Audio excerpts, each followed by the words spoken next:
Hello students, स्वागत है आपका आपके खुद के यूट्यूब चैनल विज्ञान बुद्धि में, जहां हम क्लास 10th के लिए विषय विज्ञान की कार्यपत्र नंबर 28 करने जा रहे हैं। टॉपिक का नाम है धातु और अधातु। जो हमारा चैप्टर चल ही रहा है आजकल वही है। तो चलो, जिसके अंदर आज हम टॉपिक पढ़ते हैं धातुओं की अम्लों के साथ अभिक्रिया। धातुओं के अम्लों के साथ अभिक्रिया हमने इससे पहले सेकंड चैप्टर अम्ल और लवण, अम्ल क्षार और लवण में पढ़ चुके हैं। उसी को हम समझ लो एक प्रकार से रिवीजन कर रहे हैं। चलो जी, रिवीजन कर रहे हैं तो पढ़ भी लेते हैं।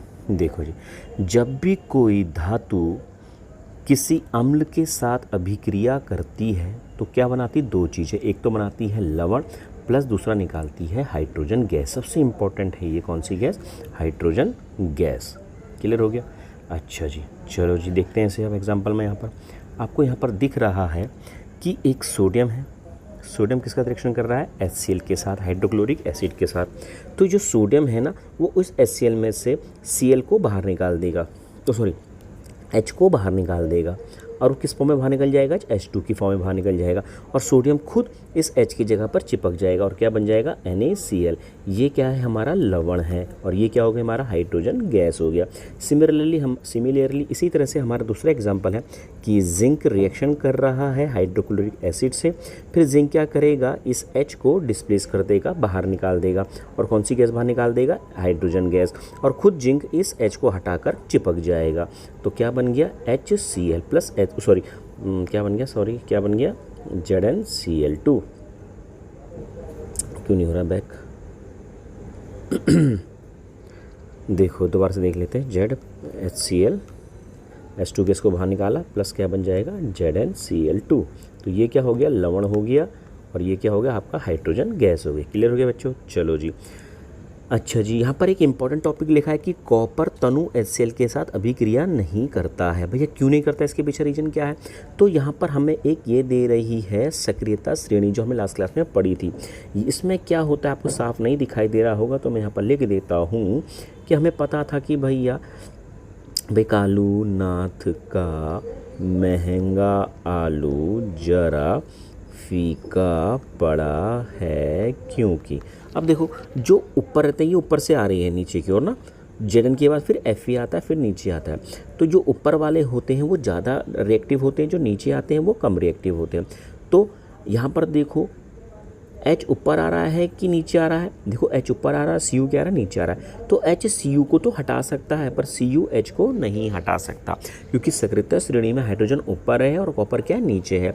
तो कॉपर तनु HCl के साथ अभिक्रिया नहीं करता, मतलब Cu प्लस अगर HCl हम लोग करेंगे तो जो कॉपर है ना, इस H को वो बाहर नहीं निकाल पाएगा। क्यों? क्योंकि कॉपर कम क्रियाशील है और हाइड्रोजन जरा ज़्यादा क्रियाशील है, इसलिए ये रिएक्शन नहीं हो पाएगी। क्लियर हो गया? अच्छा जी, अब आप लोगों ने यह देखा है कि कुछ जो धातुएं होती हैं वो अम्ल के साथ अभिक्रिया करने पर हाइड्रोजन गैस बाहर निकालती हैं, पर कुछ एसिड ऐसे होते हैं, जैसे एक है HNO3 अम्ल, नाइट्रिक एसिड। अगर इसके साथ कुछ मेटल, मतलब धातु, मेटल को हम हिंदी में धातु बोलते हैं, धातु अगर रिएक्शन करते हैं ना, तो हाइड्रोजन गैस नहीं बन पाती है। हाइड्रोजन गैस के बदले क्या बन जाता है? पानी बन जाता है। क्या बन जाता है? पानी, वाटर बन जाता है। ऐसा क्यों होता है? आपसे ये कहेगा, इसका क्वेश्चन पूछेगा और आपको उसका आंसर लिखना है। तो पहले यहाँ पर क्वेश्चन सही से समझ लें। यहाँ पर लिखा हुआ है, जरा सा मैं इसको कम पतला कर दूँ, आपको समझ में आएगा कि जब कोई धातु नाइट्रिक अम्ल के साथ अभिक्रिया करती है तो हाइड्रोजन गैस उत्सर्जित नहीं होती है। क्यों नहीं होती है भैया? उसका आंसर देखो, ऐसा इसलिए है क्योंकि जो HNO3 ये नाइट्रिक अम्ल है, यह एक प्रबल ऑक्सीकारक है, जो हाइड्रोजन को ऑक्सीकृत करके जल में परिवर्तित कर देता है। तो जो हाइड्रोजन गैस बनती थी ना, उस हाइड्रोजन गैस को किसमें बदल देता है? पानी में बदल देता है। और खुद यह नाइट्रोजन के किसी भी ऑक्साइड उत्पादित, और खुद भी क्या बन जाता है? नाइट्रोजन का ऑक्साइड बन जाता है, मतलब N2O बन सकता है, NO बन सकता है, Na2 बन सकता है, इसमें अपचयित हो जाता है। तो आपको यहाँ से लेकर यहाँ तक का आंसर लिखना पड़ेगा, बहुत इंपॉर्टेंट है, ध्यान रखना। चलो जी, आपको ये क्लियर हो गया है, तो अब हम लोग आगे बढ़ते हैं और ज़रा सी स्याही को मोटा कर लेते हैं भैया, अगर नहीं तो समझ में नहीं आएगा। अब देखो बच्चों, पर मैंने बोला कि नाइट्रिक एसिड अगर किसी अन्य धातु के साथ भी क्रिया करते हैं तो हाइड्रोजन गैस ना बनाकर क्या बनाते हैं? पानी बना देते हैं। क्लियर?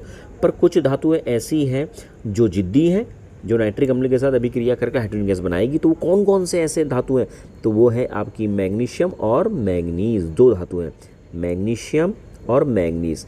यह HNO3 मतलब नाइट्रिक एसिड से अम्ल से रिएक्शन कर हाइड्रोजन गैस बनाएंगी ही बनाएंगी, और ये बहुत इंपॉर्टेंट रिएक्शन है, आप लोगों ने याद रखनी है। क्लियर हो गया? चलो जी आगे बढ़ते हैं। कह रहा है कि अन्य धातु, दूसरा टॉपिक आ गया, अन्य धातु लवणों के विलयन के साथ धातु कैसे अभिक्रिया करती है। यह भी हमने पढ़ लिया था विस्थापन अभिक्रिया के अंदर। क्या है यहाँ पर, ये आयरन है, आयरन किससे रिएक्शन कर रहा है, कॉपर सल्फेट के साथ रिएक्शन कर रहा है, और आयरन क्या कर रहा है, कॉपर सल्फेट में से इस कॉपर को बाहर निकाल दे रहा है। क्या निकाल दे रहा है, बाहर निकाल दे रहा है, और खुद सल्फेट के साथ आकर क्या हो जा रहा है, चिपक जा रहा है। क्लियर हो गया? सिमिलरली क्या हो रहा है, दूसरी साइड चेंज कर देते हैं कि ये दूसरा एग्जांपल है कि कॉपर रिएक्शन किससे कर रहा है, किससे रिएक्शन कर रहा है भैया, सिल्वर नाइट्रेट से रिएक्शन कर रहा है। जब सिल्वर नाइट्रेट से रिएक्शन कर रहा है तो कॉपर क्या कर रहा है, सिल्वर नाइट्रेट में से सिल्वर को बाहर निकाल दे रहा है, और खुद नाइट्रेट के साथ क्या हो जा रहा है, चिपक जा रहा है, चिपक गया खुद, है ना। तो ऐसे कैसे हो गया, पॉसिबल कैसे हो गया भैया, क्योंकि जो आयरन है वो ज़्यादा रिएक्टिव है कॉपर से, इसलिए कॉपर को बाहर निकाल दिया। यहाँ कॉपर सिल्वर से ज़्यादा रिएक्टिव है, इसलिए कॉपर ने सिल्वर को बाहर निकाल दिया। ये तो हमने पढ़ चुके हैं ना, यानी चीज़ पुरानी की पुरानी। और ये एक्टिविटी भी हमने पढ़ ली थी। देखो ये कॉपर सल्फेट किस कलर का होता था, ब्लू कलर का होता था, है ना। जब आयरन से रिएक्शन करता था तो आयरन सल्फेट बनता था, आयरन सल्फेट किस कलर का होता था, ग्रीन कलर का होता था, है ना। और जो आयरन नेल होती थी उस आयरन नेल के अंदर कॉपर कलर चिपक जाता था, कॉपर लग जाता था, और कॉपर किस कलर का होता है, ब्राउन कलर का, ब्राउन मतलब भूरा रंग का होता है। क्लियर? ये तो पढ़ रखा है स्टूडेंट्स हमने, तो उसको क्या पढ़ना बार बार। अच्छा जी, अब देखो, अब ये सक्रियता श्रेणी, ये तो बता दिया मैंने अभी आपको सक्रियता श्रेणी क्या होती है, बार बार रिपीट हो रही है और कुछ नहीं है। पर इसी सक्रियता श्रेणी से हमको कई चीज़ें याद रखनी है। क्या, देखो कि यह है भैया हमारा पोटेशियम, मतलब कालू नाथ का महंगा आलू जरा फीका पड़ा है, क्योंकि HgAgAu। देखो ये ऊपर से ऊपर है, सबसे ऊपर ये है, फिर ज़रा उनसे नीचे ये हो गए, फिर ये और भी नीचे हो गए। तो जो सबसे ऊपर होते हैं वो बहुत ज़्यादा रिएक्टिव होते हैं, जो सबसे नीचे होते हैं वो कम रिएक्टिव, मतलब रिएक्शन करते ही नहीं है। तो जो गोल्ड है और सिल्वर है, सोना और जो चांदी है, Au मतलब गोल्ड है और Ag क्या है, चांदी है। तो ये सोना और चांदी क्या होते हैं, रिएक्टिव नहीं होते, लेस रिएक्टिव होते हैं, बहुत ही कम क्रियाशील होते हैं। इन्हीं की वजह से यह कोरोड नहीं होते, संक्षारित नहीं होते, इसलिए सोने जल्दी से गंदा नहीं होता है। जबकि ऊपर की चीज़ जो भी होती है एसिड से रिएक्शन कर देती हैं। क्लियर हो गया? बस यही चीज़ यहाँ पर लिखी थी, वो हो चुका है। और ये कुछ क्वेश्चंस हैं, इनके आंसर मैंने दे रखे हैं, जो चीज़ आपको समझ में ना आए मुझसे पूछ लेना स्टूडेंट्स। ओ